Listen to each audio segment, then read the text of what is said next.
No matter how damaged the human factor is, individually or collectively, this action is designed to repair it from the foundation. It aims to restore know-how, education, and clear paths forward for every child, enabling peace, justice, shared responsibility, moral integrity, ethical governance, health, and a stable prosperity grounded in reality. Its purpose is to support full human potential in health and in happiness through stable agreements and basic conditions that allow life to develop without fear or harm. These conditions are no longer ensured. Their absence is evident. Their restoration requires care, resolve, and sustained contribution from all who choose to join. We are a funded European Union action operating under the EU Cost, Science and Technology Coordination Program. We also build new consortia and strengthen a network that spans regions larger than the European Union itself. This video centers on the human factor in One Health. It identifies it as both the origin of our current destruction and, when supported and aligned, the source of our capacity to monitor, prevent, coordinate, educate, and innovate. Once this factor is guided by the best of our shared nature, it can end suffering, halt destruction, and rebuild what has been lost. The need for this foundation is not new. It has always been urgent. It is even more urgent now. Fortunately, technology provides tools that were never available before, allowing us to bridge language barriers, improve essential productivity, redistribute resources efficiently, and build a global learning and teaching network that includes the most in need. Across centuries, individuals and institutions have imposed domination, weakened entire groups, and destroyed the well-being of others while harming themselves. These patterns did not arise from lack of intelligence or lack of tools. They stemmed from failures of responsibility, indifference to harm, evasion of accountability, and tolerance of behaviors that should have been recognized as destructive from the beginning. Yet science, technology, and the cooperative capacities inherent to human nature also provide avenues for repair, protection, and advancement. These capacities require reinforcement, disciplined guidance, and a stable ethical orientation if they are to counteract forces that have long undermined collective well-being. Human physiology, cognition, and social systems evolved within narrow ecological limits. Soils, waters, vegetation, atmospheric stability, and microbial diversity form the basic conditions for human flourishing. They are not optional. They act as interconnected regulatory systems that maintain nutrient cycles, purify resources, and buffer environmental shocks. Damage to any of them spreads quickly, reducing life expectancy, limiting cognitive development, and undermining economic resilience. Research across planetary boundaries, ecosystem modeling, and epidemiology shows that prolonged degradation leads to irreversible losses. These losses are not abstract. They appear in reduced physiological reserves, chronic illness, malnutrition, and generational cycles of disadvantage.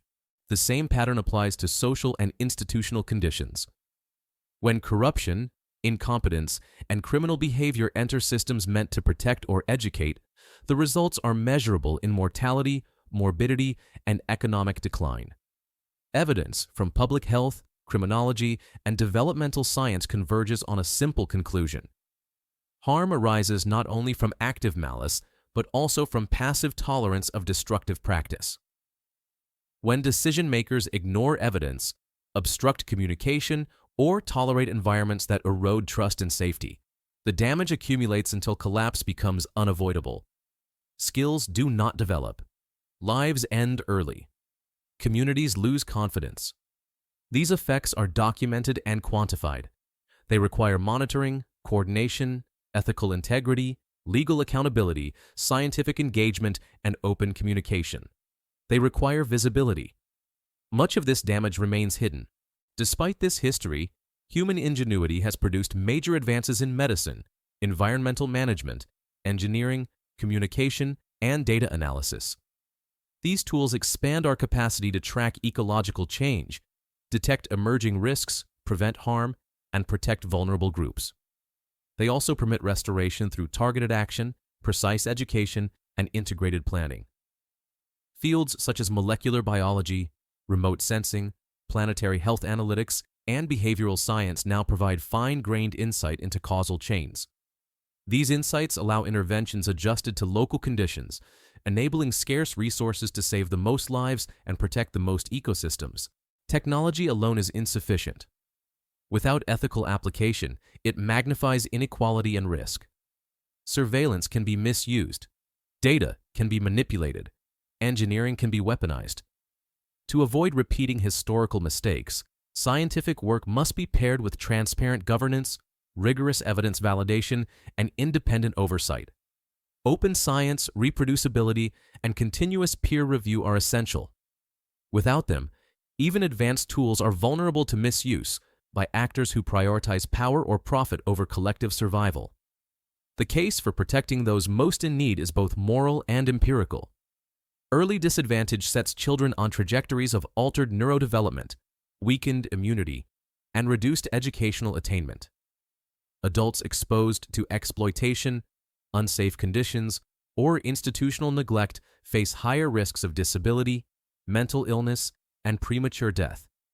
These burdens fall most heavily on those with the least protection.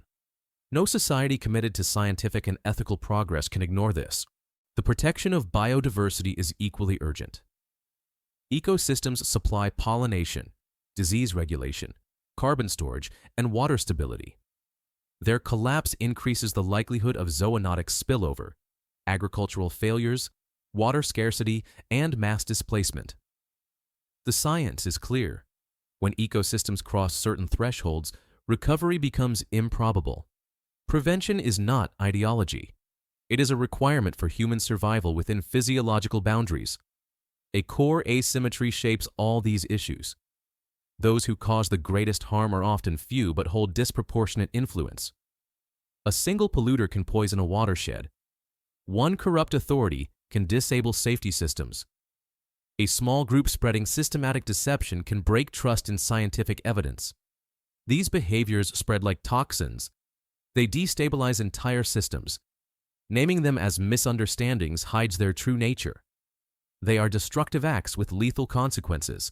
The opposite is also true. Positive action by individuals and institutions with integrity produces large benefits. Evidence-based education strengthens civic competence and reduces manipulation. Transparent health systems enable early detection. Ethical research networks accelerate innovation without eroding trust. Collaborative platforms that unite ecology, health, and social science create solutions no single field can generate alone. These examples show that the best elements of human nature, when organized and supported by rigorous science, can counter entrenched destructive forces.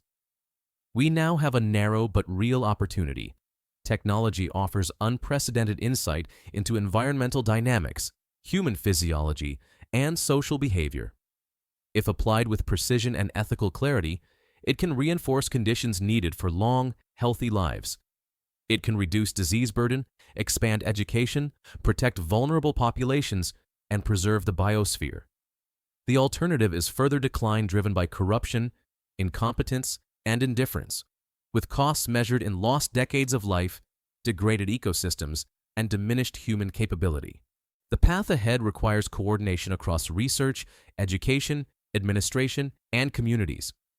It requires scientific literacy, transparent data systems, enforceable legal structures, and governance that removes opportunities for exploitation.